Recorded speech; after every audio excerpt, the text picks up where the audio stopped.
ಅಲ್ಲ, ಗುರುರಾಜರ ದ್ರೋಹಿಗಳಾಗಬಾರದು ಅಂತ ಹೇಳ್ತಾ ಇದ್ರು.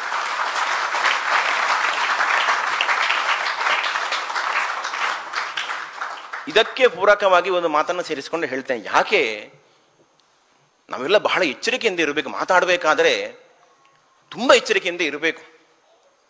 ಜಮಖಂಡಿ ವಾದರಾಜಾಚಾರ್ಯರ ಜೀವನ ಚರಿತ್ರೆಯಲ್ಲಿ ಬರುವಂತಹ ಒಂದು ಕಥೆ ಇದು. ಬಹಳ ಅದ್ಭುತವಾದ ವ್ಯಕ್ತಿತ್ವ ಜಮಖಂಡಿ ವಾದರಾಜಾಚಾರ್ಯರದ್ದು. ಒಂದು ಅದ್ಭುತವಾದ ವ್ಯಕ್ತಿಯವರು.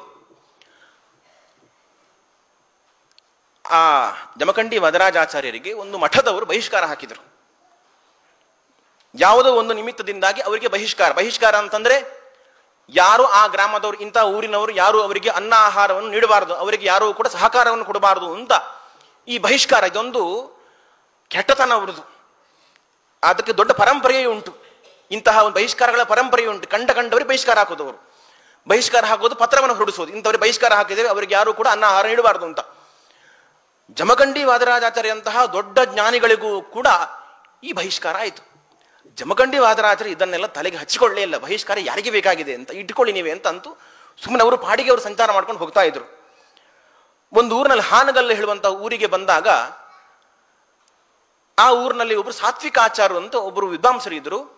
ಅವರ ಹೆಸರು ಗುಂಡಾಚಾರ್ಯ, ಸಾತ್ವಿಕ ಗುಂಡಾಚಾರ್ಯ ಅಂತ ಹೇಳಿ ದೊಡ್ಡ ವಿದ್ವಾಂಸರವರು ಕೂಡ. ಅವರು ಜಮಖಂಡಿ ವಾದರಾಜಾಚಾರ್ಯರು ನಮ್ಮ ಊರಿಗೆ ಬಂದಿದ್ದಾರೆ ಅಂತ ಗೊತ್ತಾದ ಕೂಡಲೇ ಅವರಿಗೆ ಬಹಿಷ್ಕಾರ ಇದ್ರು ಕೂಡ ಅವರನ್ನು ಮನೆಗೆ ಕರೆಸಿ ಅವರಿಗೆ ಸತ್ಕಾರ ಮಾಡ್ತಾರೆ. ಆ ಊರಿನ ಗ್ರಾಮಸ್ಥರೆಲ್ಲ ಹೇಳ್ತಾರೆ, ಸ್ವಾಮಿ ಯಾಕೆ ಕರಿತೀರಿ ಅವರನ್ನ, ಅವರಿಗೆ ಬಹಿಷ್ಕಾರ ಉಂಟು, ನೀವು ಅವ್ರನ್ನ ಕರೆಸಬೇಡಿ ಅಂತ ಹೇಳ್ತಾರೆ. ಇವರು ಏನು ಮಾತಾಡಲಿಲ್ಲ.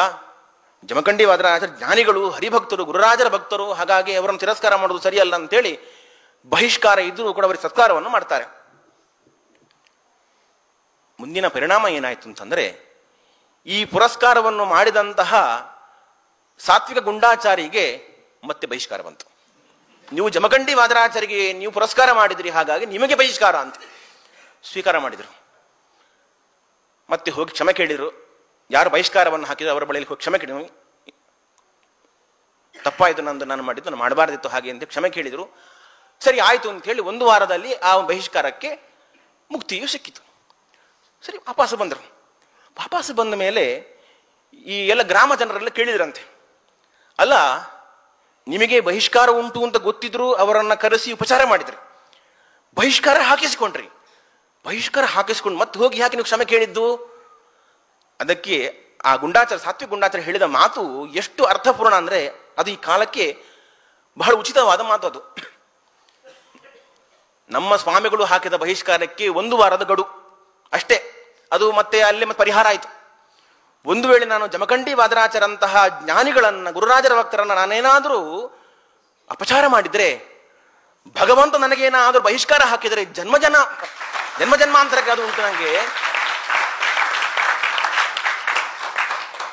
ಇದಕ್ಕಿಂತ ಅದೇ ವಾಸಿ, ಹಾಗಾಗಿ ನಾನು ಕ್ಷಮೆ ಕೇಳಿ ಬಂದೆ ಅಂತ.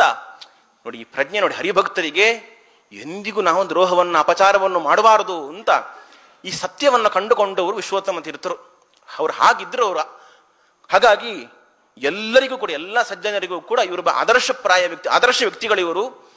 ಅವರ ಜೀವನದ